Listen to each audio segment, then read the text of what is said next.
Por ejemplo, en la foto se observa a una persona que está siendo detenida y el policía le está sembrando un arma blanca, miren. ¿Ya? Esta arma blanca es un metal con varias puntas muy filudas. Perdón.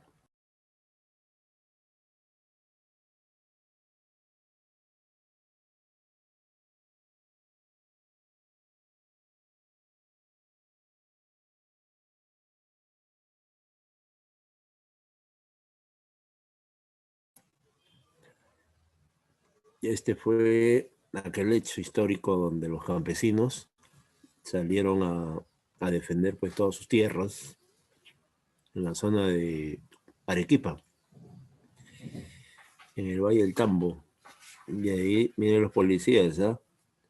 Y encima estos policías muchos no tienen identificación. Mira, acá, mira su nombre. Filósofo Fex. Acá no se sabe el nombre de ellos. Pero lo que sí se nota es el tamaño de estos policías, la fortaleza que tienen y la actitud de incriminación hacia el ciudadano que está reclamando, ¿no? Entonces muchos de ellos están preparados para sembrar pruebas hacia los campesinos que simplemente luchan porque se respete su actividad agrícola por encima de la actividad minera que el Estado respalda. Entonces ahí se va a aplicar las garantías para defender a estos campesinos, que felizmente en muchos de los casos están libres en este momento, ¿no? Cuando han tratado de incriminarlos, calumniarlos, desprestigiarlos. Sí, es en la zona del Valle del Tambo, donde se ha presentado un conflicto social muy fuerte, debido a que el estado de Ollantumala, antes Alan García, habría priorizado la actividad minera frente a las actividades agrícolas que predominan en el Valle del Tambo. Y es ahí donde las comunidades habrían salido a la lucha, ¿no? Habían salido a reclamar.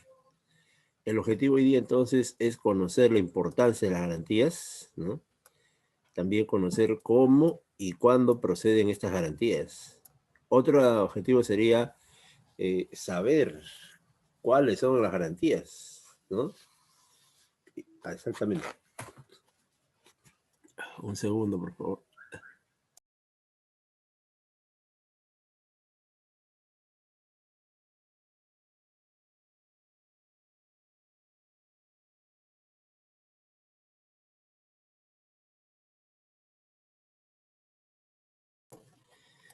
Y así empezamos.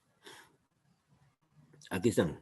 Estas son las garantías. Uno, el habeas corpus, la acción de amparo, el habeas data, la acción de inconstitucionalidad, la acción popular y la acción de cumplimiento.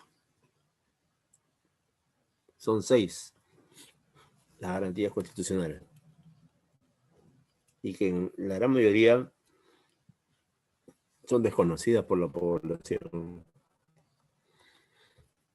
Entonces, ¿qué viene a ser una garantía?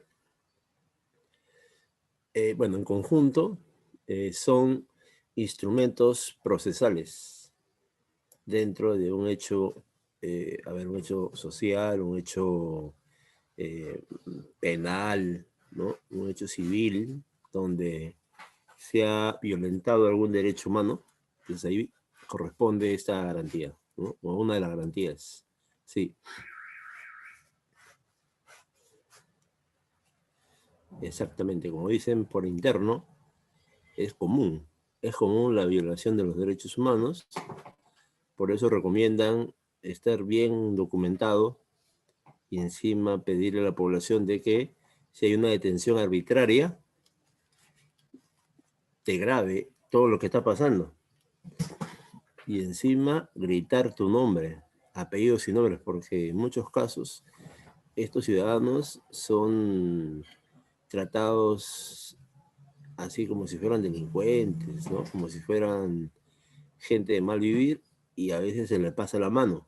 cuando tratan de extraer información a través de las técnicas de tortura, amedrentamiento del detenido.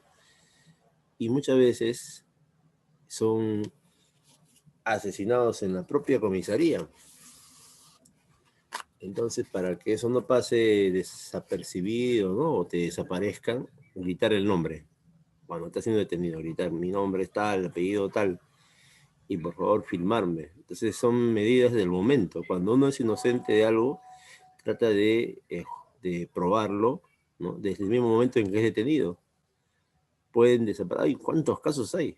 Algunos quizás ni se imaginan, ¿no? Hay casos de detenidos que al día siguiente desaparecieron, o si no, aparecieron muertos en otros lugares. Y cuando se hace la investigación de esa detención, se averigua de que tales policías torturaron al detenido, se le pasó la mano, el cuerpo ahí muerto ya del detenido fue sacado en la noche, colocado en un río, colocado en una zona descampada y nadie sabe nada. Para eso están los testigos, para eso están las imágenes. ¿A qué hora entró? ¿Cómo entró? ¿Sí? ¿Entró mal? ¿Entró bien? ¿Entró caminando? ¿Lo llevaron desmayado? De todos esos detalles tienen que saberse para iniciar el proceso de investigación a través de la fiscalía y a través de la misma policía. Eso es lo curioso, ¿no? La misma policía que ha cometido el delito tiene que investigar, o sea, convertirse en juez y parte del problema del desaparecido, el muerto, el asesinado, etc. Bien, algunos datos interesantes de nuestros compañeros.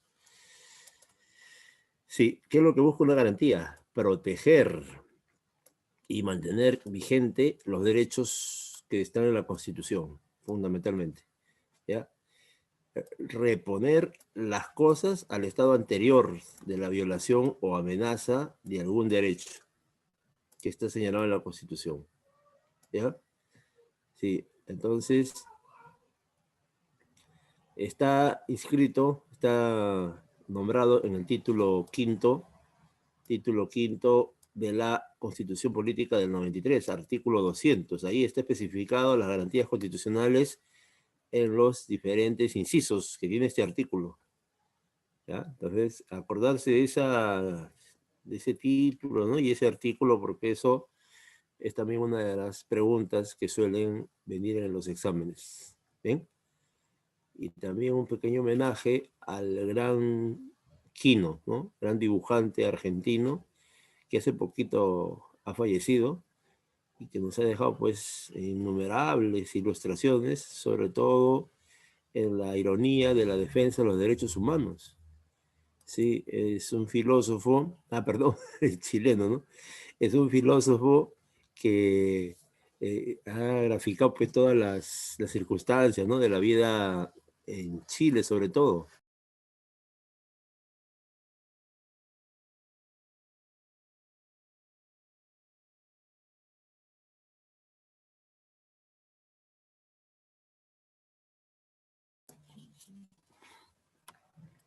Entonces, seguramente muchos de ustedes tienen el libro de este personaje tan conocido para los estudiantes, ¿no?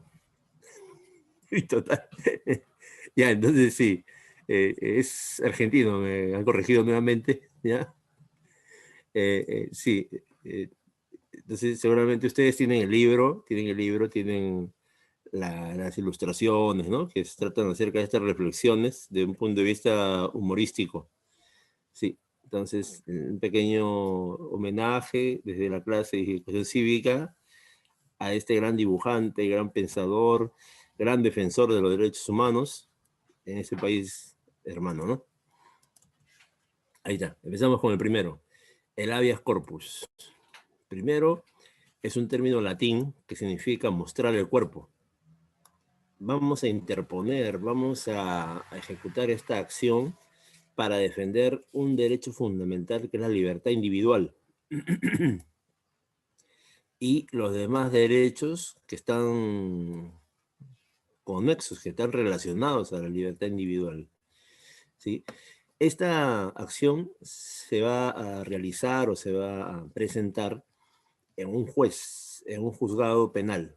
¿no? Ni bien llegamos al, a ver, ahí a los juzgados, nos dirigimos inmediatamente al juez penal, porque ahí va a haber juez civil, juez laboral, son los juzgados especializados, ¿no? Entonces tienes que buscar el juez penal. Y bien lo encuentras ahí en su mesa, entregar al secretario, ¿no? Con un cargo que firme, recibido el documento, donde se explica toda la situación del detenido, con lujo de detalles, apellidos, nombre, DNI, circunstancias en que fue detenido, por qué él es inocente o por qué es culpable, y inmediatamente el juez tiene que verlo en primer lugar. Si el juez penal tiene 10 casos ese día, para ver, para revisar o para llevar a cabo, por ley nacional, el habeas corpus pasa a ser el primer punto del día y el juez tiene que determinar ahí si el detenido es culpable, tiene que ser trasladado a la carceleta del Poder Judicial para iniciar su proceso judicial, ¿no? Pero si no hay pruebas contundentes, no todo lo que ellos dicen, ¿no? La policía puede decir muchas cosas, puede hasta armar un atestado policial, ¿no? Hasta hacerle firmar al detenido, que si él es el culpable, él es el responsable, todo eso. Pero el juez lo que pide no es un papel solamente, pide las pruebas. Y si esas pruebas no son consistentes, no hay pruebas, no se ha hecho el procedimiento adecuado, entonces por ley nacional constitucional, el juez ordena la liberación del detenido. Por eso vemos que en cada detención que hay, los policías ponen mucha atención a todas las etapas, ¿no? Empiezan el llenado de su documento, tienen una versión, o mejor dicho, le hacen una entrevista al detenido, todo mediante la ley. Y cuando falta algo, ahí es donde el juez pide la liberación. Y por eso a veces la ineptitud de algunos policías, algunos fiscales, hace que muchos delincuentes salgan libres porque no presentan las pruebas, no tienen pruebas, no hay el arma, se ha perdido el testigo, se ha escapado tal cosa.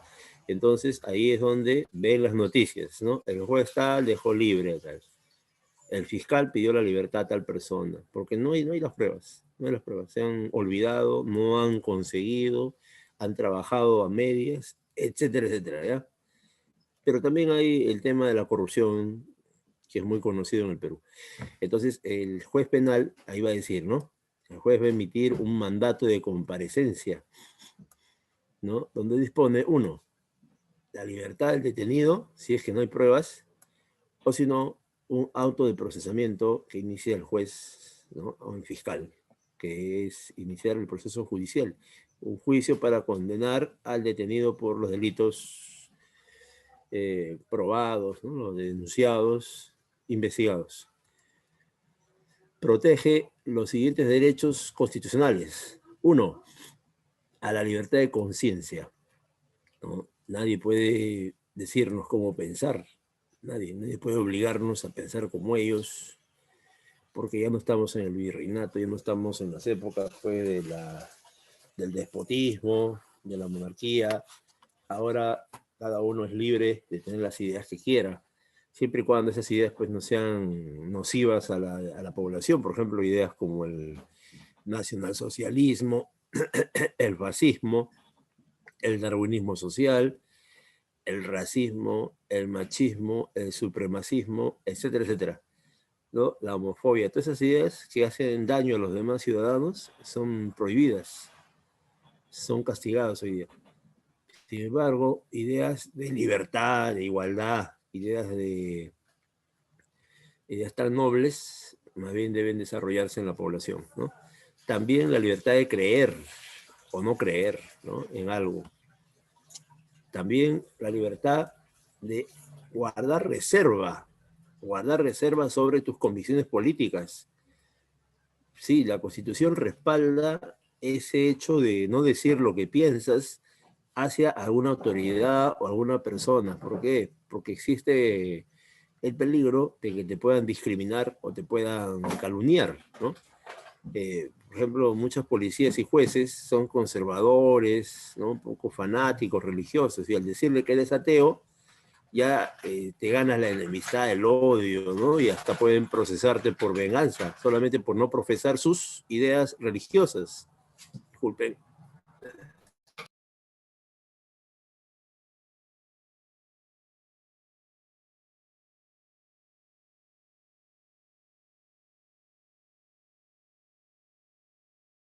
Ya, entonces, también decirle que quizás alguno es anarquista, también la policía, algunos saben de qué se trata esa ideología, ¿no? Saben que van a chocar con los policías, con las leyes, ¿no? Entonces, y si le dice que es socialista, el prejuicio es más grande todavía, porque estos van a tratar de calumniarte con diferentes mentiras, ¿no? Ya, entonces también hay libertad religiosa, repito, creer o no creer, libertad de concepciones filosóficas, etcétera. No pueden violentar a la persona para obtener declaraciones. Si pasa esto, esas declaraciones son canceladas, son planteadas como ilegales. No pueden exiliar, desterrar a la gente, ¿ya? Sino, o sea, estamos hablando de la etapa policial, ¿no? La etapa de la investigación. A menos que ya un juicio que demanda pues meses hasta años establezca una sentencia firme con todas las pruebas, todos los procedimientos, ¿no? Que amerita una investigación o un juicio específicamente. Tampoco te pueden secuestrar. Y esto pasó pues en la época del 90, ¿no? Donde hubo secuestros por todos lados, te llevaban y a veces nunca más volvías. De la década del 80, el 90, esos 20 años, tenemos aproximadamente entre 15 a 20 mil desaparecidos que fueron secuestrados por la policía, por los militares, etcétera, etcétera, y nunca más se supo nada de esas víctimas. Tenemos un récord internacional en violación de derechos humanos en el aspecto político, en el aspecto físico, sexual también. Sí, acá tenemos récords internacionales sobre ese tema. También a transitar libremente por todo el territorio. Todos estos derechos, ¿no? Por ejemplo, de transitar libremente, se han visto restringidos en estos últimos meses por este problema de la pandemia, ¿no? Sí. También no te pueden detener si es que no hay un mandato judicial. Toda detención tiene que ser ordenada por el juez.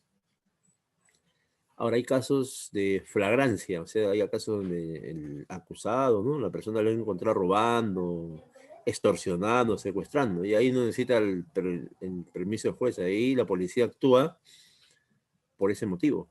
Pero si está siendo investigado y ya procede la detención, entonces por ley nacional tienen que mostrarte la orden del juez que está eh, procediéndose a la detención. No puede haber incomunicación, no te pueden dejar solo, sin abogado, sin defensa. Es obligatorio la presencia de un abogado, y si no puedes pagar un abogado, hay los abogados de oficio que el Estado te ponen. A veces son perjudiciales porque estos abogados se ponen al lado del Estado si es que es una cuestión política y te pueden perjudicar. Pero es la última opción. Si tienes un abogado amigo, un abogado bueno, que a veces no cobra, y esos abogados pueden ayudarte, ¿no? En el caso de que haya una detención en una marcha, en una protesta, en una de las luchas que hacen los estudiantes. ¿Ya? Sobre todo los postulantes han empezado a organizarse a través de una coordinadora de postulantes de la Universidad de San Marcos, que tiene como objetivo defender los derechos de estos postulantes, pero a la vez, ¿no? Reconstruir el Frente Único de Postulantes, más conocido como el FUP. Y en ese proceso, muchos pueden ser acusados, pueden ser calumniados o detenidos. Jamás pueden ser incomunicados. Tienen que contar con un abogado y ser liberados por sentencia del juez, ¿no? Indulto, amnistía, ¿sí? O prescripción de la acción penal. Así es, la persona que ya cumplió su pena debe ser inmediatamente liberado. La siguiente acción es la acción de amparo. Esta va a proteger todos los derechos y demás derechos que la Constitución declara de la libertad individual. O sea, lo que el habeas corpus no protege, lo hace la acción de amparo, ¿no? El habeas corpus se centra en la libertad individual y todos los que están relacionados, ¿no? Que son los derechos fundamentales. La acción de amparo va a defender los derechos humanos consiguientes, o sea, los demás. Por ejemplo, en pantalla ves un derecho humano que es el derecho al trabajo. El derecho al trabajo, pueden despedirte arbitrariamente, entonces tú, si conoces las garantías, inmediatamente redactas tú mismo o si no con tu abogado una acción de amparo. ¿Para qué? Para que se cumpla el derecho constitucional de defender pues el puesto laboral.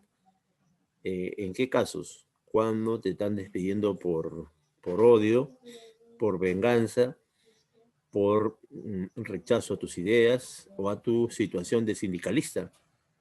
Así, entonces esos 4 casos son casos ilegales. Solamente pueden despedir a una persona, 1 por exceso de personal, 2 porque no es bueno en la función que tiene, ¿no? O 3 es incumplido, pues, ¿no? Llega tarde, no cumple sus actividades, lo hace a medias, etcétera, etcétera. A él lo pueden despedir con esa fundamentación. Pero todo despido, según la ley, amerita una indemnización, ¿no? Si alguien te despide, debe pagarte algo de 3 meses, porque en esos 3 meses se calcula de que vas a conseguir trabajo. Según la situación laboral en el Perú, que ahora es peor todavía, ¿no? Donde se han cerrado muchos centros laborales, se calcula de que el despedido va a conseguir trabajo en 3 meses. Por lo tanto, en esos 3 meses, ¿cómo va a vivir? Entonces la empresa que lo está despidiendo y está rompiendo el contrato laboral, ¿ya? Tiene que indemnizarlo con el pago de esa liquidación, ¿no? De 3 meses. Sí, ese es en algunos casos nomás. En la mayoría de casos te contratan de palabra, te despiden de palabra y no pasa nada, no sucede nada. Sálvese quien pueda. Este es el sistema informal que se ha impuesto en el Perú desde la década de los 80, 90. Esta acción de amparo se interpone frente a un juez en lo civil. Hay unos casos sobre la matrícula de los hijos, ¿no? Ahí en Arequipa, cuando los padres de familia presentan su acción de amparo porque no los querían recibir a los niños por cuestiones de edad. Y ahí se establece un conflicto en la ley, ¿no? La ley constitucional y la ley del Ministerio de Educación, la ley general. Hay un conflicto, entonces ahí la gente pide que se respete el derecho a la educación. Y lo logran, ¿eh? Sí, lo logran. Los padres de familias logran que sus hijos sean matriculados, pese a que la ley establece cierta edad para que puedan ser matriculados. ¿Por qué? Porque se está violentando el derecho fundamental a la educación. Y una ley de menor rango no puede hacer eso. Entonces la acción de amparo corresponde. Y luego una acción de inconstitucionalidad hacia esa ley que está afectando leyes fundamentales. La tercera garantía es la acción de habeas data. Este latín también significa aquí está el dato, ¿no? Aquí está la información. Está, como dijimos, en el artículo 200, inciso 3. Procede cuando vulneran o amenazan lo siguiente, mira. 1. El derecho a solicitar información, pero no cualquier institución, ¿eh? Los privados no tienen obligación de darte la información, son las entidades públicas. Por ejemplo, ya estás en la universidad y has entrado a la carrera de economía y por ahí te han pedido que hagas una investigación, ¿no? De algún hecho económico. Entonces tú escoges en tu distrito hacer una investigación de cuántas empresas medianas, pequeñas y micro existen en el distrito. Pero como eso no está escrito en los libros, porque es algo actual, te vas a la municipalidad. Y ahí en la oficina de gestión empresarial le solicitas, así gentilmente, ¿no? necesito un informe sobre la cantidad de empresas que hay en el Agustino. Y ellos tienen toda esa información. Y te dicen, no se puede, que eso va a demorar, no sé, quizás vamos a ver cómo es, toda esa cosa. Inmediatamente, una acción de habeas data se presenta al juez y el juez le manda una nota, un documento a la municipalidad que lo obliga a entregar la información en un plazo determinado.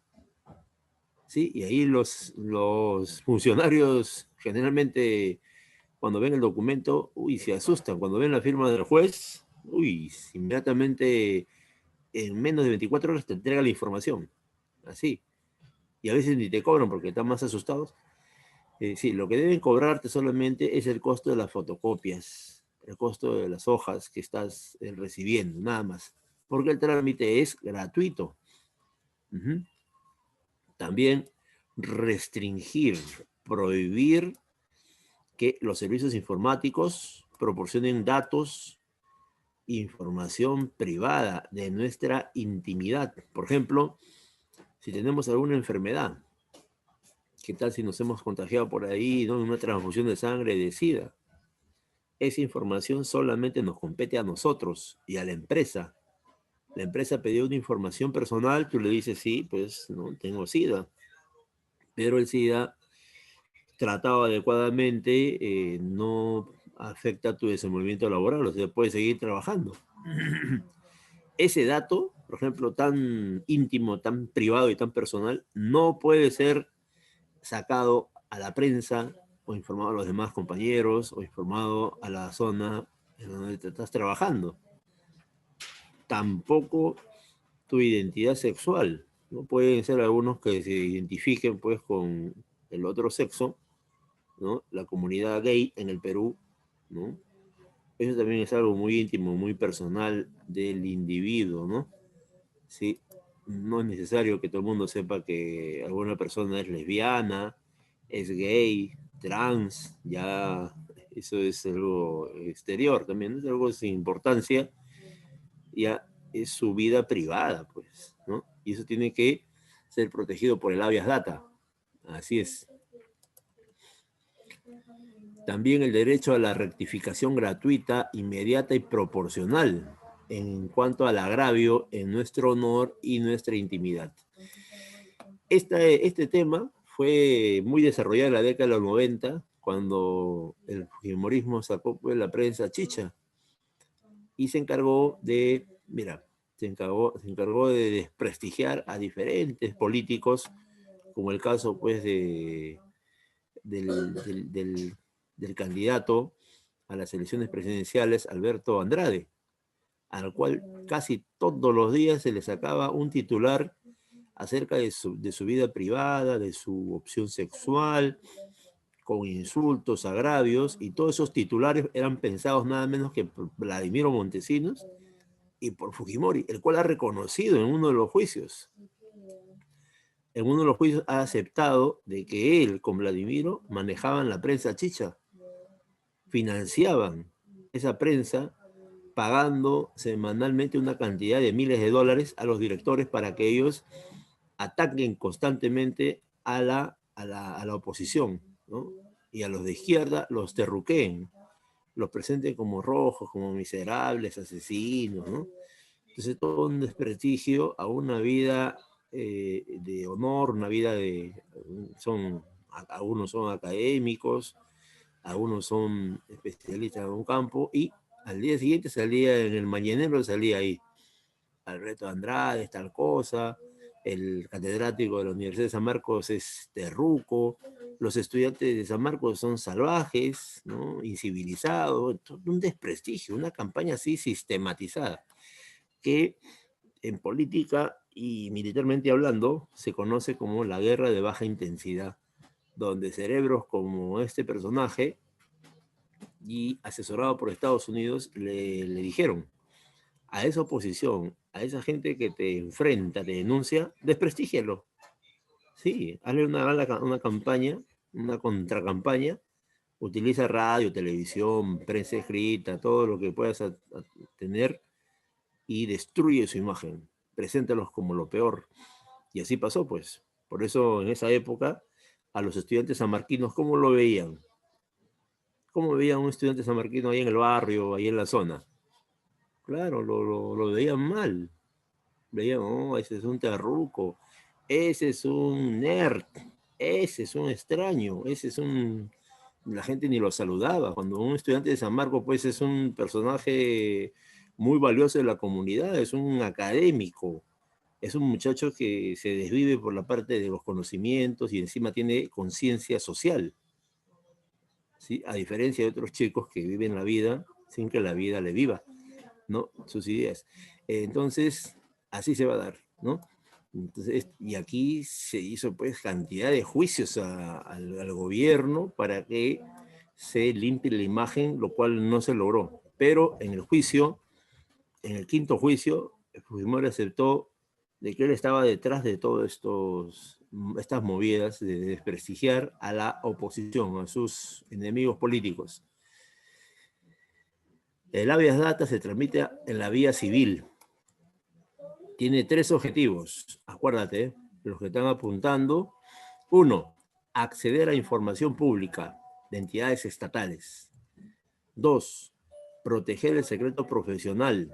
Por ejemplo, los abogados tienen testigos que se lo mantienen en la sombra porque decir sus nombres, sus apellidos, significa que el acusado, que puede ser un narco, puede ser un sicario, tome venganza contra ellos. Igual el periodista. El periodista también tiene sus fuentes que no está obligado a revelar. Puede decir, el testigo Z me ha dicho de que existe prueba, existe esta versión acerca del acusado. O el médico también está impedido. Mira, aquí está el famoso médico de las series, ¿no? Un médico medio cuestionador, rompe esquemas. El médico tampoco está obligado a señalar pues, la situación del paciente, pero mucha gente de la prensa amarilla, sobre todo la prensa del escándalo, que vive así del chisme, esa gente está detrás de ese tipo de noticias. Por lo tanto, estos 3 profesionales tienen derecho a guardar secreto sobre la enfermedad del trabajador, la condición del niño que no está dentro de una familia completa, es decir, ha nacido fuera del matrimonio. ¿Ya? Ese niño necesita ser protegido de cualquier difusión de su situación extramatrimonial. Aunque ya sabemos que todos los niños tienen los mismos derechos, sin embargo, pueden hacer mella, pueden hacer burla, pueden hacer... para atacar al papá, ¿no? Para atacar al papá o a la mamá, la prensa opositora quizás le saca, ¿no? Este tiene un hijo extramatrimonial, ¿no? La señora tiene hijo con otra persona, ¿qué ejemplo van a dar? Entonces atacan la imagen o la sensibilidad del niño. Entonces eso tiene que ser cortado de raíz. Gracias a una habeas data se puede impedir eso. También, claro, hay una serie de profesionales, solamente he puesto 3 ejemplos nomás, porque los profesionales continúan, los psicólogos también. Muy bien, así es, falacias a la persona, ¿no? Muy bien, jóvenes. Sí. 3, derecho de rectificación de información calumniosa, información desprestigiadora, tiene que designar el juez. El juez tiene que sacar una sentencia de que ese medio de comunicación te ha calumniado, ¿no? Por ejemplo, a un estudiante sanmarquino lo han detenido y la prensa lo ha sacado que es un terruco. Así, capturan a terruco infiltrado en los estudiantes de San Marcos. Pero este supuesto terruco en realidad pues es uno de los primeros puestos en medicina en San Marcos y es del distrito del Agustino. Nosotros lo conocemos, es un estudiante disciplinado, un estudiante, una buena persona, honesta, y ha salido a reclamar. Pero por esa sensibilidad social, la policía, la prensa y los sectores más conservadores, fascistas del Perú, lo atacan para destruir su reputación. El juez va a determinar mediante una investigación de que todo eso son calumnias y obliga a los medios de comunicación que han sacado esa calumnia para cuidar el honor y buena reputación de rectificar en la misma proporción que fue la calumnia. Si la calumnia fue en una portada, en la portada del periódico, así grande, con la foto ahí de la persona. Entonces el juez determina que igualito, debe colocarse la foto y decirse, él no es un terruco, nos hemos equivocado, él es un estudiante de medicina, ejemplo de los profesionales en el Perú y de gran sensibilidad social. Desgraciadamente eso no sucede. La rectificación se hace en un cuadrito al fondo del periódico, ¿no? En la última página donde dice rectificación, nos hemos equivocado en tal persona que era un estudiante, punto. Y ahí eso lo traen como prueba de que el periódico se ha rectificado gracias a un habeas data, sí. Pero la prensa en el Perú tiene esas libertades, esos excesos de calumniar a diestra y siniestra, sin antes haber investigado, en el abuso de la libertad de expresión. La cuarta es la acción de inconstitucionalidad. ¿Qué pasa aquí? Este procedimiento de declarar inconstitucionalidad de una ley se hace en el Tribunal Constitucional, donde se garantiza la primacía de la Constitución. Por eso al tribunal le llaman el guardián de la Constitución. Entonces el tribunal, mediante esta acción, va a declarar si son constitucionales o no determinadas leyes, ¿no? Entonces normas que sean impugnadas. Por ejemplo, una ley que va contra la Constitución. Se pide al Tribunal Constitucional que evalúe, ¿no?, si eso es contra la Constitución, y si es contra la Constitución, declarar la inconstitucionalidad y pedir su derogación de la ley o su modificación. Igual los decretos legislativos, los decretos de urgencia, o sea, toda la norma con rango de ley normal, ley común, ley ordinaria, que afecte a la Constitución, que contradiga a la Constitución, mediante el Tribunal Constitucional y mediante la acción de inconstitucionalidad se pide su modificación, su derogación. 4. Los tratados internacionales que no hayan sido aprobados por el Congreso, conforme a las leyes determinadas, ¿no? Los reglamentos del Congreso que violan la Constitución también pueden ser cambiados. Las normas regionales y de carácter general, ¿ves? Las ordenanzas municipales, ¿ya? Entonces son inconstitucionales las normas enumeradas en la totalidad o parte en los siguientes supuestos. Mira, 1, cuando contradigan o contravengan la Constitución en el fondo o forma. Ese es el primero. 2, cuando no hayan sido aprobadas o promulgadas o publicadas en la forma prescrita por la Constitución. O sea, la Constitución establece un procedimiento de aprobación y promulgación de las leyes.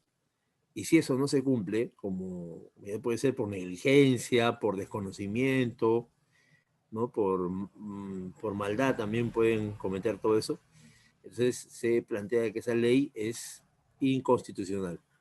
De igual modo, los facultados para interponer acción de inconstitucionalidad son los siguientes. 1, el presidente de la República, que justo ayer lo han cambiado, ¿no? Ayer tenemos ya otro presidente que es el expresidente del Congreso. Así es, señor Merino, y que ha sido vacado el presidente de la República, Martín Vizcarra. El detalle es que el Congreso se ha ceñido a todos los pasos constitucionales para vacar al presidente, porque el Congreso no lleva un juicio tipo poder judicial. El Congreso tiene la potestad de apoyar o censurar, de aprobar o desaprobar. Esa es su función, aparte de la de legislar. El Congreso tiene la segunda función, que es la de control político. ¿Te acuerdas de la interpelación a los ministros? Ahora para el presidente es la vacancia, es la suspensión. Y se han cumplido todos los pasos, aunque mucha gente diga que es inconstitucional, que es un golpe de Estado. Si uno revisa la Constitución, está ahí, todos los pasos que ha seguido el Congreso son constitucionales. Y el mismo Martín Vizcarra lo ha reconocido.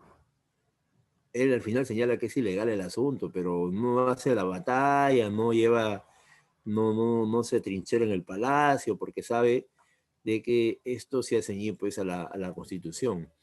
¿Quién más puede pedir la acción? El fiscal o la fiscal, aquí en pantalla, ¿no? El defensor del pueblo, también.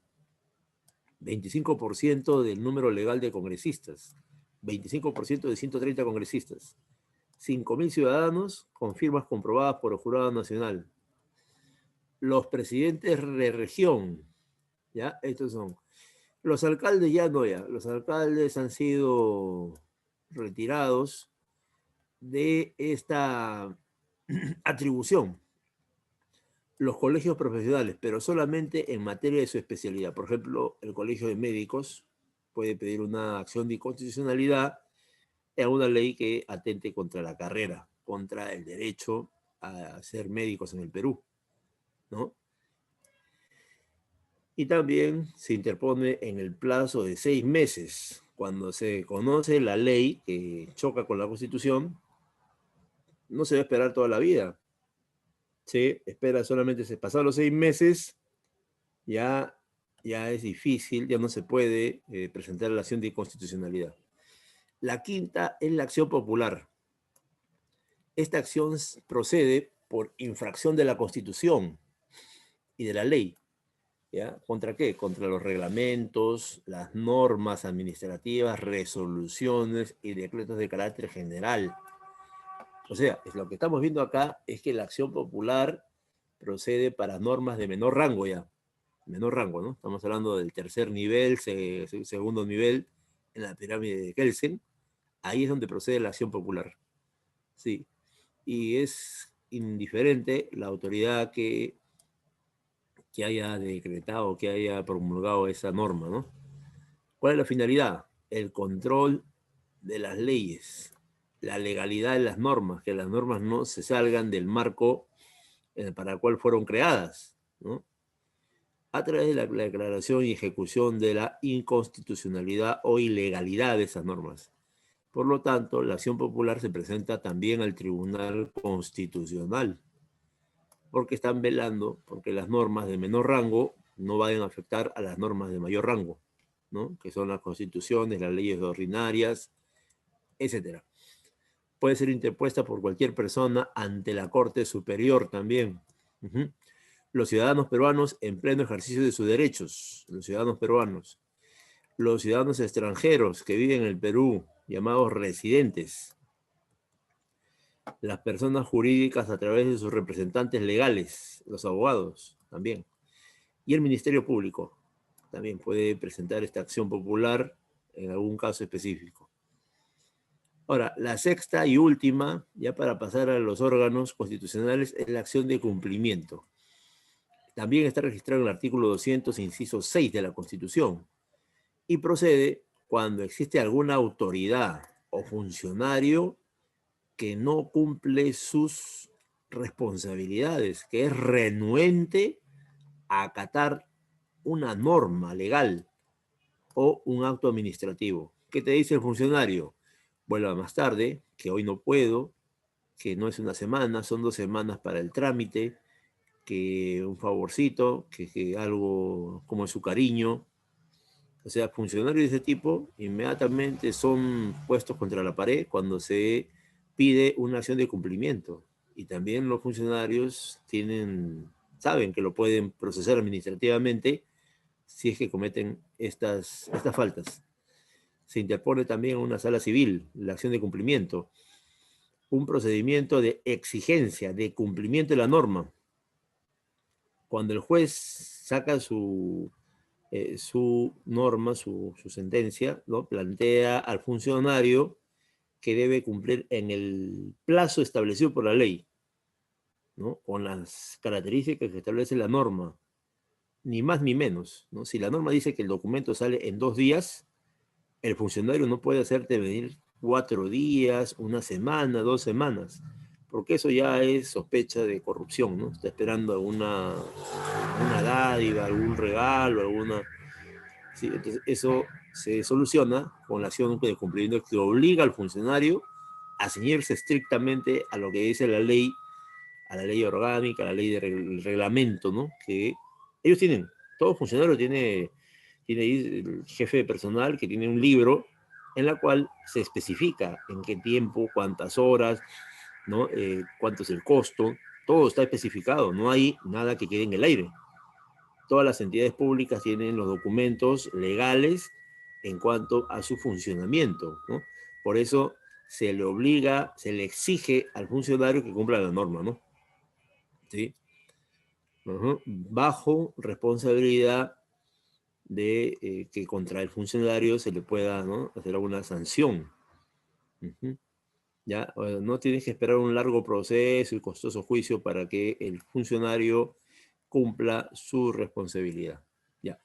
Ahora, si no hay ninguna pregunta, vamos a pasar al otro tema, que es los órganos constitucionales. Sí, aquí son más numerosos ya.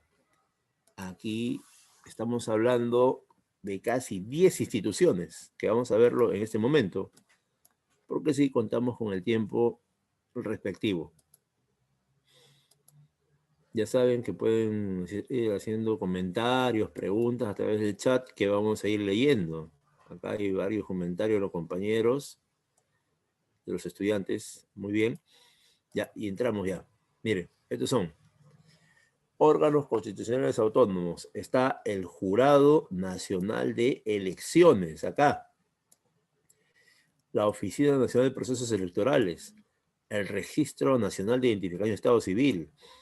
La Defensoría del Pueblo. El Tribunal Constitucional. El Ministerio Público. La Superintendencia de Banca y Seguros. La Contraloría General de la República. El Banco Central de Reserva. ¿Y qué pasó con esto? ¿Qué ha pasado con el Consejo Nacional de la Magistratura?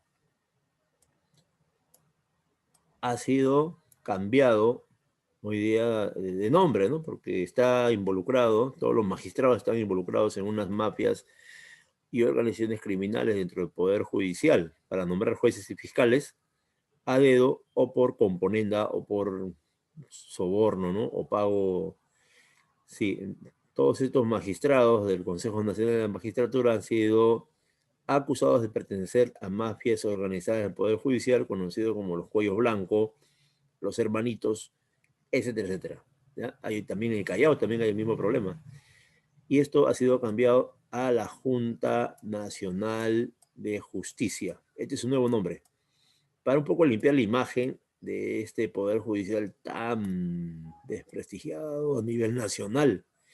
¿Quién no sabe que en el Poder Judicial hoy día pues hay jueces extremadamente corruptos, que todo lo ven soborno, todo lo ven coima, fiscales que hacen lo mismo, hay secretarios que ya te están pidiendo algo a cambio, ¿no?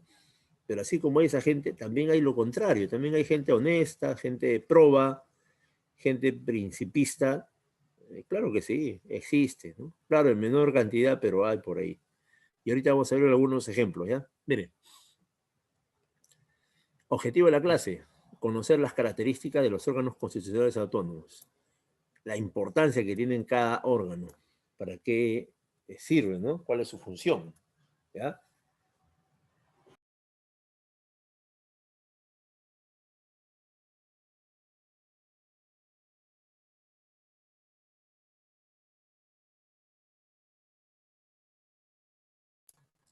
Bien, entonces vamos a empezar primero con una idea general de en qué consisten estos órganos. Mira, todos los órganos que hemos mencionado son creados por la Constitución, o sea, tienen una condición constitucional, un nivel que comparte funciones con los tres poderes del Estado, pero en un ámbito más especializado y concentrado, más especializado y concentrado, ahí está, ¿no?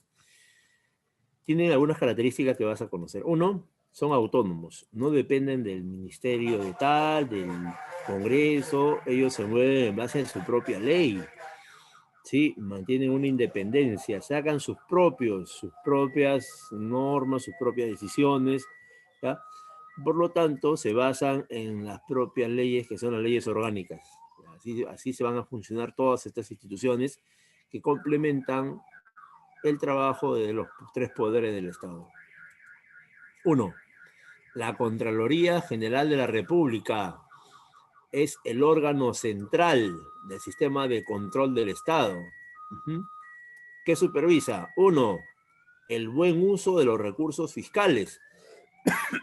Perdón.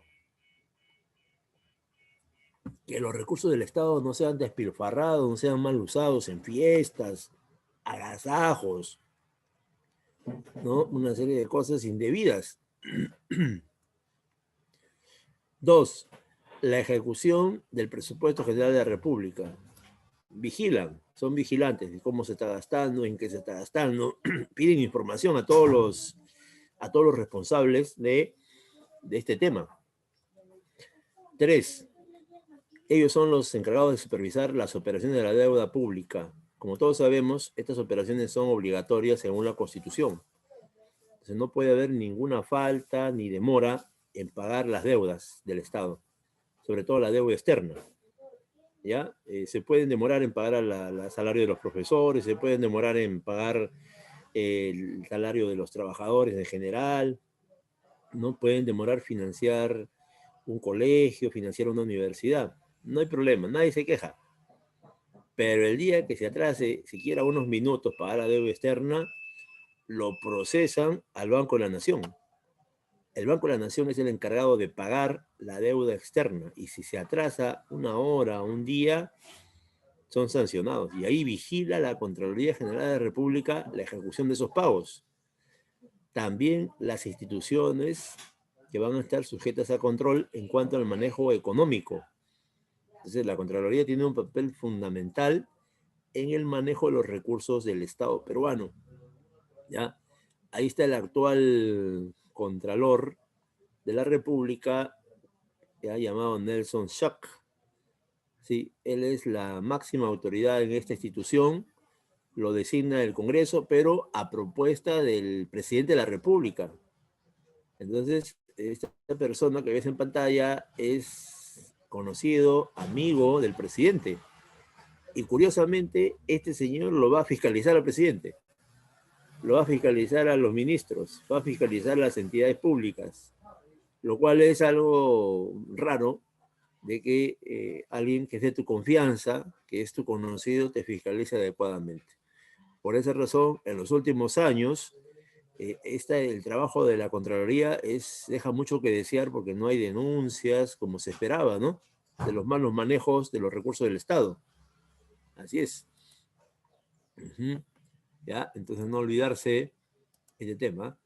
También, si se encuentra algo grave de parte del Contralor, lo remueve el Congreso. Este dura 7 años en el cargo. Es uno de los más largos con el director del Banco Central de Reserva. Y justamente el Banco Central de Reserva se encarga de regular el sistema monetario.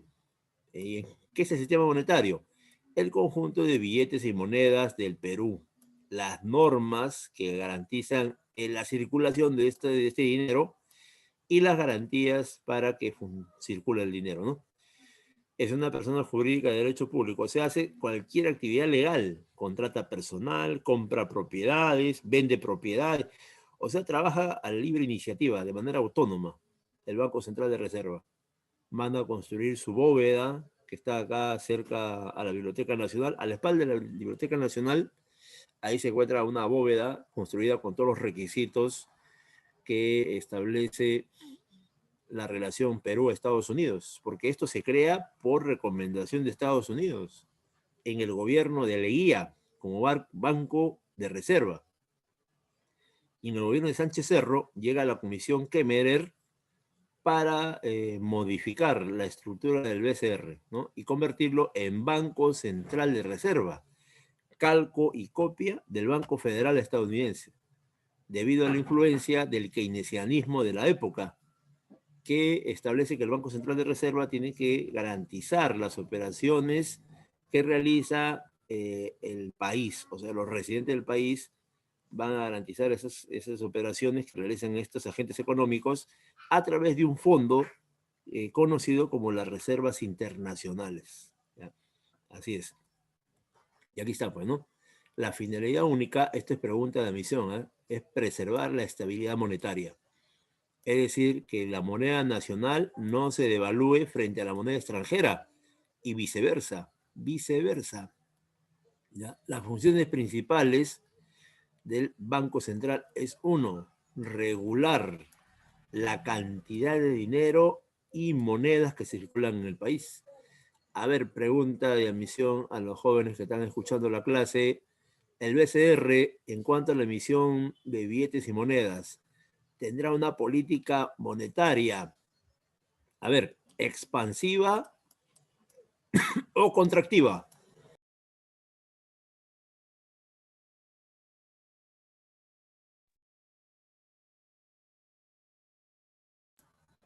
Muy bien, ya tenemos la respuesta de nuestros compañeros. Sí, bueno fuera, muchachos, que sería expansivo, porque si sería expansiva, se emitiría bastante dinero con fines, pues, de hacer llegar a la población. Pero el BCR se ha caracterizado en los últimos años, en las últimas décadas, como un fiel cumplidor de las recomendaciones del Fondo Monetario Internacional y el Banco Mundial, que indica que a mayor cantidad de dinero, la población compra más. Y si la población compra más y el aparato productivo no es grande, entonces se va a producir un fenómeno llamado inflación. Por lo tanto, se recomienda que el BCR controle al mínimo la emisión de billetes y monedas, pero de manera así, contractiva, o sea, en la mínima expresión. ¿Ya? Y también se expresa a través de esta medida, mira. Mira acá. Regular el crédito del sistema financiero a través del encaje legal. Nosotros sabemos que el encaje legal es un porcentaje del capital total del banco. Si este es el 100% del banco, el BCR puede determinar un encaje legal de 10%. Profe, si es 10% es bajito, ¿ah? Sí, pues es bajito. Y si es bajito, profe, le queda bastante plata, mire. 90% de dinero que tiene el banco. Por lo tanto, como tiene mucho dinero el banco, va a querer colocarlo rápidamente. Y ahí es donde sucede algo interesante. La tasa de interés, o sea, el precio del dinero, sobre todo la tasa de interés activa, baja. Ese es un efecto inmediato cuando el BCR le pide un porcentaje mínimo del encaje legal. Pero si es al revés, ya, si es al revés, si es que el Banco Central le pide al banco, por ejemplo, 30%, wow, wow, wow, este sí es grande, ¿eh? Entonces el banco va a tener poco dinero para utilizar en el sistema financiero. Entonces, ¿qué va a pasar?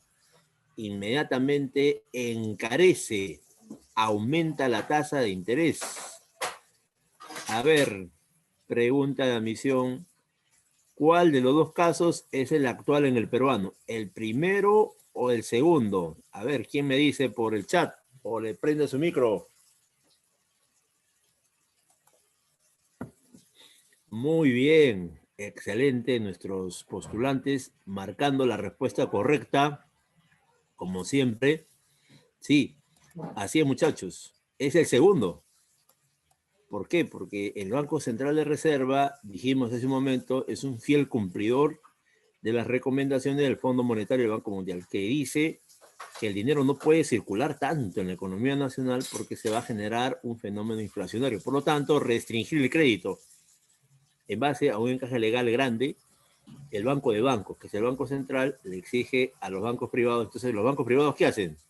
Como hay también libertad de decisiones empresariales, disparan la tasa de interés y nos cobran, ¿no? 20, 30, 40% de intereses cuando accedemos a un crédito, lo cual es una de las tasas de interés más altas del mundo, en el Perú.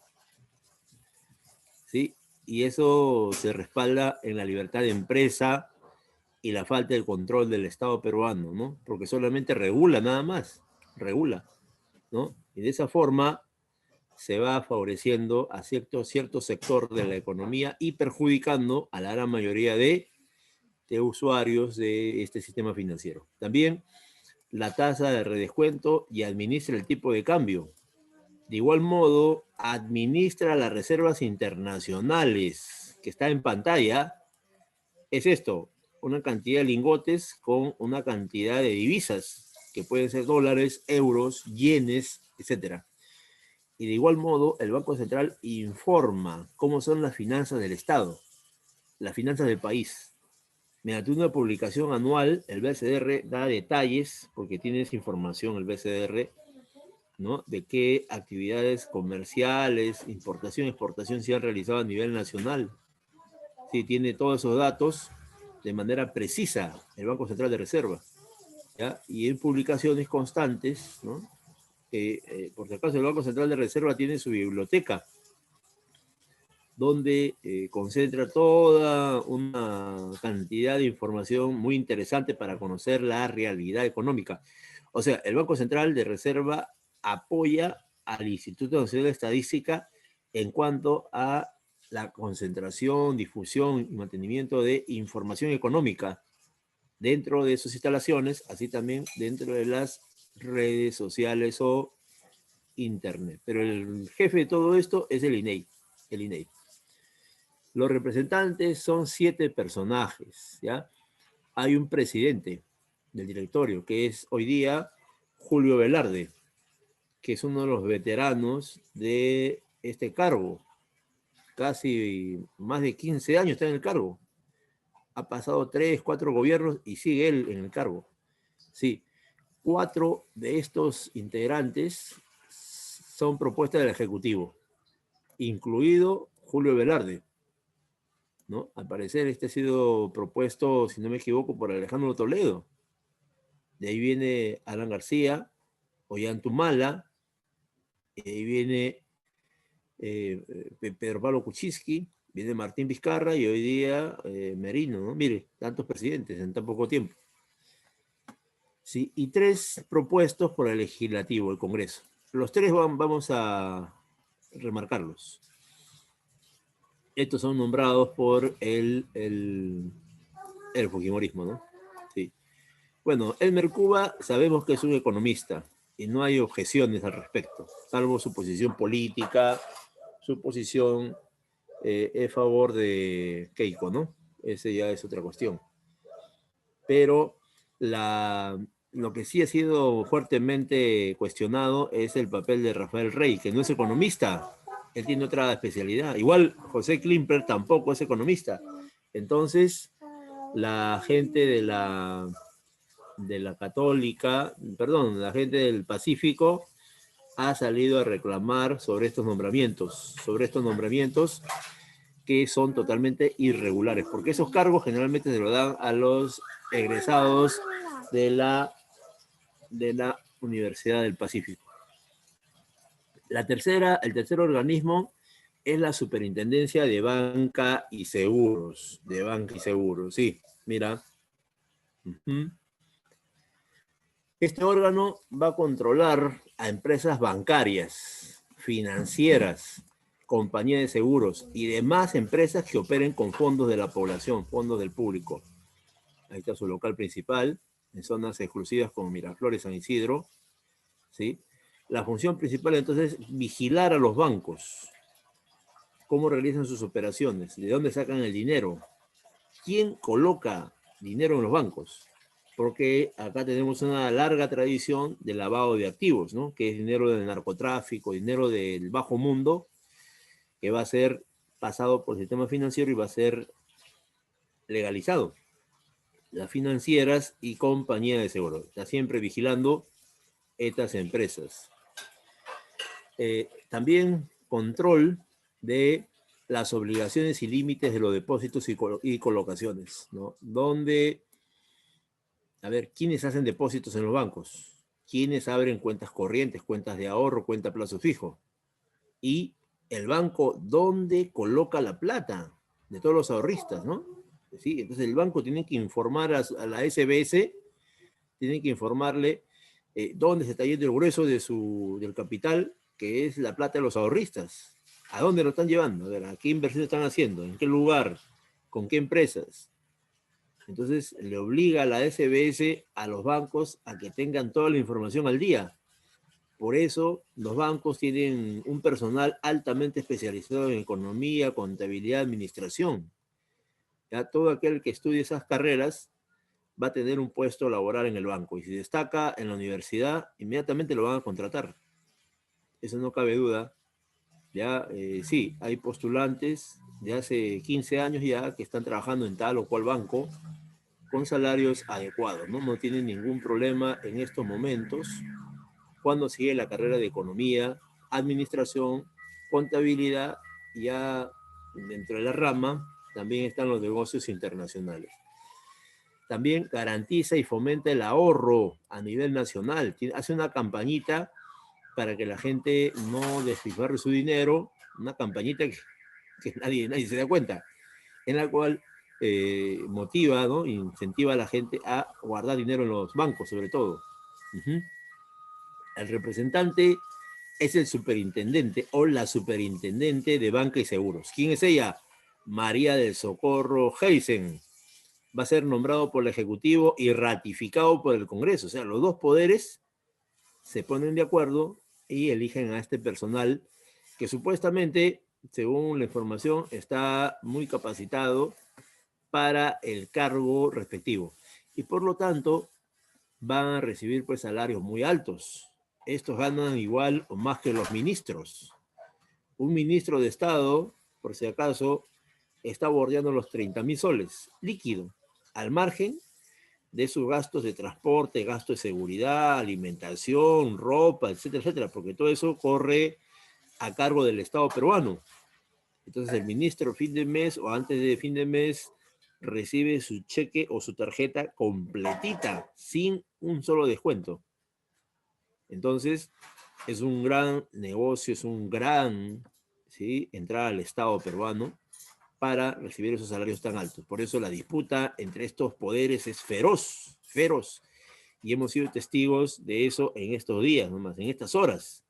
Hemos visto como un poder del Estado ha anulado al otro poder del Estado. Entonces, cuando es declarado vacante el cargo de presidente, todos los ministros salen, toditos salen.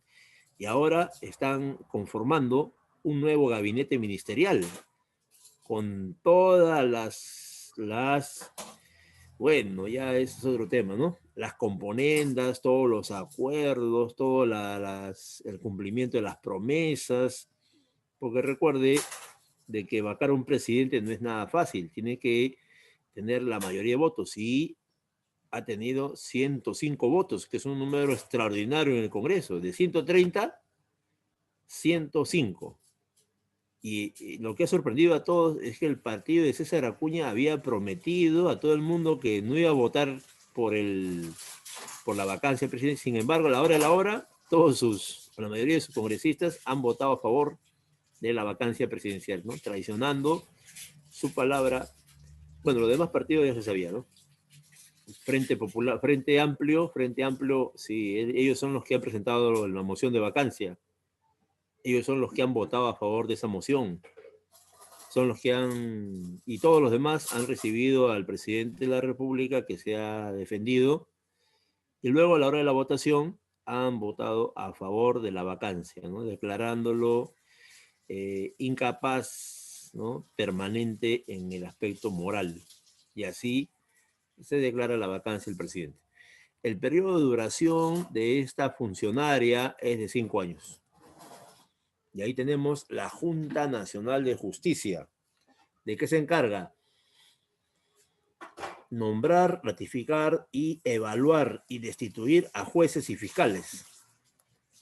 Objetivo: que mediante esta selección, este control de jueces y fiscales, mejore la administración pública, la administración de justicia. Lo cual es poco probable porque durante 20 años los gobiernos más corruptos han colocado ahí a sus jueces y fiscales de igual característica, también la defensa de la legalidad en el Perú. Esta entidad se encarga de la selección, nombramiento de los jueces y fiscales. Son 7 miembros. Ahora, ¿dónde se preparan los abogados para postular estos cargos? O para postular los exámenes, ¿no? Su formación y capacitación de los jueces y fiscales está a cargo de la Academia de la Magistratura. Ahí se dan los tics, se dan la información para que los jueces sean actualizados y puedan responder las preguntas de los 7 magistrados, ¿no?, que le hacen a cada juez y fiscal en horario determinado. Esta es la Academia de la Magistratura. Y estos son los nuevos magistrados, miren. Son 7 nuevecitos que han cumplido una serie de requisitos, sobre todo académicos, de experiencia laboral y sobre todo de no estar ligado a la corrupción, ¿no? No estar ligado a los partidos corruptos, se ha hecho un seguimiento, pero han quedado en observación Marco Tulio Falconi Picardo y el caso de María Zavala Valladares. Estos dos están en evaluación si es que ya no lo han cambiado, ¿no? Estos dos, sí. Lo demás, al parecer, cumplen todos los requisitos. Uno de los últimos organismos es el Ministerio Público, y ahí está su jefa, ¿no? Es Zoraida Ábalos. Es un organismo autónomo, lo preside ella en estos momentos, la fiscal de la Nación. Es elegida por la Junta de Fiscales Supremos, que es la máxima instancia del Ministerio Público. No confundirse, esta es la Fiscalía, con el nombre de ministerio, pero no es ningún ministerio del Poder Ejecutivo, es un órgano autónomo. 2 clases de acción penal inicia la Fiscalía. Uno, de carácter privado, cuando afecta el interés personal. Por ejemplo, hay difamación, calumnia, contra la libertad sexual, etc. O pública, cuando el hecho delictivo afecta el orden jurídico del Estado, ¿no? Del Estado peruano. O sea, ella tiene la atribución de denunciar al presidente de la República, ¿sí? Eso es lo que ha extrañado, que con tantas denuncias contra Martín Vizcarra, la Fiscalía no haya procedido así de manera constitucional para hacer una denuncia del cargo de la fiscal de la Nación. Lo que sí ha dado es que algunos fiscales han empezado a investigar a Martín Vizcarra, pero según la ley constitucional, ella era la encargada de hacer la denuncia contra el presidente si hay pruebas, ¿no? Si hay todas esas acusaciones que han salido, si están corroboradas, hay testigos, todo eso, ella era la encargada de pedir el juicio al presidente de la República. Y si empieza un juicio, inmediatamente el presidente es suspendido del cargo. Así es. ¿Ya? Funciones básicas de la Fiscalía: 1. Representa a toda la sociedad en los procesos judiciales. Conduce la investigación del delito desde su inicio, respaldado, subordinado y apoyado por la Policía Nacional. Ningún fiscal va solito, siempre va con una policía a su apoyo, ¿no? Promueve iniciativa propia o petición de parte la acción judicial, o sea, empieza el juicio, el fiscal hace la denuncia, el fiscal, en base a las pruebas que ha recopilado la policía de algún delito de asesinato, violación, estado, que es muy fuerte en el Perú. Acá tenemos, sí, acoso sexual es una de las formas, ¿no?, que se está trabajando en la jurisprudencia nacional.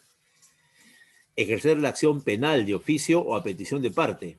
O sea, la Fiscalía tiene el deber de iniciar la acusación de los sospechosos, ¿no? Pero en base a una investigación, pues no es un capricho. Los fiscales son gente preparada en cuanto a la investigación del delito, ¿no? Emitir solo con carácter ilustrativo un dictamen previo a la resolución judicial. Por eso el juez siempre le pide al fiscal cuál es su propuesta de sentencia. Y el fiscal, en el caso de violación de un menor de edad, siempre va a proponer la cadena perpetua, por ejemplo, ¿no? Por ejemplo. Y ahí tenemos a nuestros más famosos fiscales. El más famoso del mundo de origen peruano se llama José Domingo Pérez, el cual se ha puesto a la vanguardia con Rafael Vela para enfrentar a la corrupción aprista, fujimorista, etcétera, etcétera, etcétera, ¿no? Y felizmente que son gente académica que sabe su tema y puede sustentar en cualquier momento.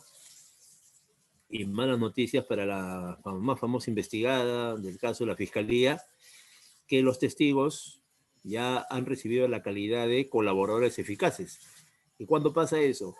Cuando el testigo da las pruebas, así, fehacientes, comprobadas, de que ha habido un delito. Y el delito que se le acusa a Keiko es el caso de lavado de activos, enriquecimiento ilícito, tráfico de influencias, etcétera, etcétera. Y eso ya está comprobado. Por eso no pasa de este año que la Fiscalía ya saque sus estudios completos presentados al juez para que el juez haga ya un dictamen, una sentencia. Ya ha terminado, ya está en proceso de finalización toda la investigación del caso más famoso del Perú con la candidata más importante en las elecciones pasadas y presentes, ¿no? Que es Keiko Sofía Fujimori Iguchi. ¿Sí? Y esta es la pesadilla de los fujimoristas, la pesadilla de los apristas, estos personajes que han sido, hasta son premiados a nivel internacional, invitados para viajar a todo el mundo a dar conferencias sobre lo que están haciendo acá en Perú, que es inédito. Busca en los casos de juicios anteriores, no ha habido tanta investigación y tan detallada por parte de, por ejemplo, los sabuesos financieros que han detectado a toda la movida económica de Toledo. Toledo es un experto en eso. Pero Pablo Kuczynski es un PIX-DIX, es un experto A1 en movimiento de finanzas para evadir la justicia. Los peruanos lo han encontrado. Los peruanos especialistas en investigación financiera han encontrado la lana que lleva a la madeja. Sí, es algo extraordinario. Periodistas, investigadores, economistas se han sumado en un equipo y han encontrado toda la red de corrupción para evitar la justicia, ¿no? Y ojo, estos corruptos han derivado todas las coimas hacia terceros para recibirlos en 2, 3 años después. Y eso lo ha denunciado, por ejemplo, Maiman a Toledo. ¿Ya? El caso de Alan García ya estaba de recontra denunciado por sus propios apristas. Keiko está siendo denunciada por su gente misma, colaboradores eficaces en casos extraordinarios para conocer en historia del Perú. Y un juez también muy famoso que es Richard Concepción Carhuancho en el caso de Keiko, ¿no? Y que hace poco ha sido retirado del caso, a pedido de parte de Keiko. Y el caso más famoso del mundo, de origen peruano, es el juicio del siglo, donde el juez San Martín, ciñéndose a todas las normas del Poder Judicial sin excepción, enjuicia y condena a Alberto Fujimori en el juicio más transparente en la historia nacional, ¿sí? Donde un presidente es condenado bueno, son cinco condenas, pero acá en el Perú no se suman las condenas. Acá en el Perú solamente se aplica la condena mayor, que es de 25 años. A ver, y si fuera Estados Unidos, a ver, ¿qué le pasaría a Fujimori? Se sumarían las penas y sería. Esta es la sala de Fujimori, lo voy a dejar para que lo estudien ya ustedes por su cuenta. Ahí están las condenas probadas de Fujimori, 5 delitos probados, sancionados por el Poder Judicial de manera transparente. El más grave es este. ¿Sí? Y finalmente, ya vamos a terminar ya con la organización del poder del Ministerio Público, ¿no?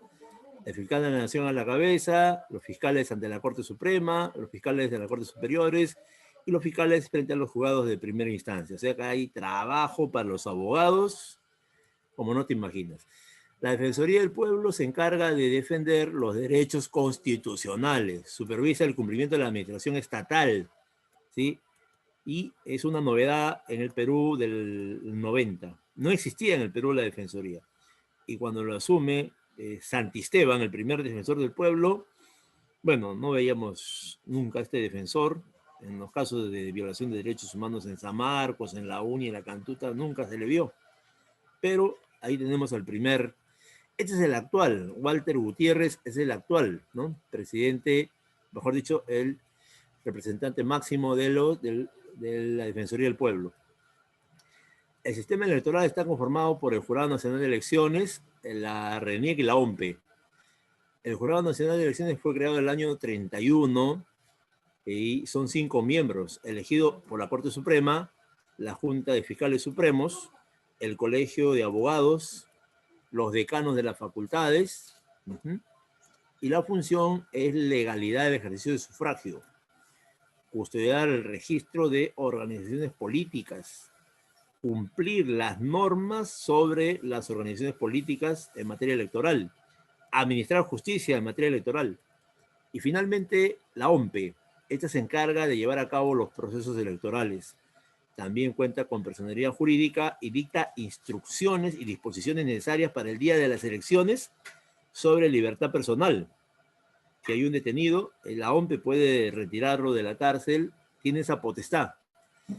Y finalmente la RENIEC se encarga del estado civil de las personas. Registra nacimientos, matrimonios, divorcios, defunciones, etc. Y es Carmen Velarde Coixin, la que es hoy día la directora de la RENIEC. Mantiene el padrón electoral actualizado, emite los documentos de identidad. Bueno, ya el tiempo nos ha ganado. Vamos a marcar nuestras claves, ¿sí? Abran sus PDFs todos. Y vamos a la primera pregunta. Sí, la primera pregunta voy a leerla rapidito por el tiempo. Ya, 1. Hace una semana se rechazó el habeas corpus presentado por la defensa de la ex alcaldesa de Lima, Susana Villarán, contra el juez Jorge Chávez Tamariz, quien le dictó 18 meses de prisión preventiva. ¿Ante qué autoridad presentó el habeas corpus? Siempre el habeas corpus se presenta al juez penal. Marca la letra A. Letra A. Hoy, la Coordinadora Nacional de Derechos Humanos, el Centro de Derechos Humanos de la Universidad Católica Andrés Bello de Caracas y la Comisión Episcopal de Acción Social de la Iglesia Católica, CEAS, presentaron una garantía contra el Ministerio de Relaciones Exteriores, el Ministerio del Interior y Superintendencia Nacional de Migraciones por las medidas tomadas para restringir el derecho al libre tránsito. Acá está la respuesta. Libre tránsito es un derecho ligado a la libertad individual. Y si es libertad individual, estábamos hablando del habeas corpus. Marca, habeas corpus. 5. Una acción de inconstitucionalidad no puede ser presentada por cualquier persona. ¿Ya? Ahí señalan a los que pueden presentar. Y en la clave correcta están los presidentes regionales. Letra B. Letra B. Siguiente. De aprobarse una norma de menor rango que una ley y que en la forma de fondo contravenga la Constitución, entonces el Poder Judicial puede iniciar un proceso llamado acción popular. Acción popular. Siguiente. En relación a las garantías constitucionales, señale lo correcto. El habeas data protege el derecho a recibir información en entidades públicas. Sí. ¿La acción popular se plantea ante la Corte Superior de Justicia? Sí. ¿El derecho al trabajo es protegido por la acción de amparo? Sí. ¿La máxima instancia para resolver la acción de habeas data es el tribunal? Sí. Es la letra A. Miguel salió de la universidad, como todos los días, caminó 2 cuadras hasta su paradero, pero fue interceptado por 2 policías. Procedieron a detenerlo y sin ningún sustento lo tienen en la carceleta de la comisaría. Para recuperar su libertad, la familia tendría que presentar ¿qué acción? El habeas data. El Jurado Nacional de Elecciones se declara la nulidad de un proceso electoral, de un referéndum o de otro tipo de consulta popular cuando los votos nulos o en blanco, sumados o separados, superan los 2/3 del número de votos emitidos. O sea, es más de la mitad de los votos emitidos, ¿no? Serían votos nulos o blancos y se suspende el proceso electoral. Según la Ley Orgánica del Jurado Nacional de Elecciones, los jurados electorales especiales tendrán las siguientes funciones. 1. Proclamar el resultado del referéndum verdadero. 2. Fiscalizar la legalidad de los procesos de elección de autoridades verdadero. Inscribir y acreditar a las personas legales en las agrupaciones políticas verdadero. Expedir las credenciales correspondientes a los candidatos elegidos verdadero. Resolver las tachas formuladas contra los ciudadanos sorteados para conformar la mesa de sufragio verdadero. Letra D. La Contraloría General de la República le compete supervisar la legalidad de la ejecución del presupuesto público. Letra D. Letra D. El fiscal de la Nación es elegido por la Junta de Fiscales Supremos en una votación interna. Siguiente. Los dirigentes de una comunidad xánica ubicado en Lima quieren conocer los componentes de un proyecto para corroborar si este contempla su traslado. Para tal fin, interponen ante el Poder Judicial contra la Municipalidad de Lima una garantía constitucional denominada acción de habeas data. ¿Por qué? Porque están pidiendo información, quieren saber cómo es el proyecto, qué consecuencia va a tener ese proyecto. Eso está todo en el documento, Vanessa ha recurrido constantemente a realizar denuncias contra el Estado peruano por la desaparición forzada de su hermano Aldair, que fue detenido por la policía, pero el cuerpo no se ubicó. A pesar que ya pasaron 3 años de intensa búsqueda, ¿ante qué organismo puede recurrir y presentar denuncia? Esto ya es el Pacto San José de Costa Rica, que es la OEA, y comprende la Comisión Interamericana de Derechos Humanos, la cual recomienda o evalúa el caso y lo pasa a la Corte Interamericana de Derechos Humanos, donde empieza un juicio contra el Estado peruano. Fernando fue detenido por un delito flagrante, pero parece que lo han maltratado en la cárcel. Entonces, ¿qué garantía puede solicitar él para que no lo sigan torturando?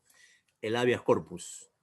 En su primera clase de derecho, José escucha que el docente plantea que existe un órgano encargado de resolver acciones de inconstitucionalidad y él es el Tribunal Constitucional, la letra C.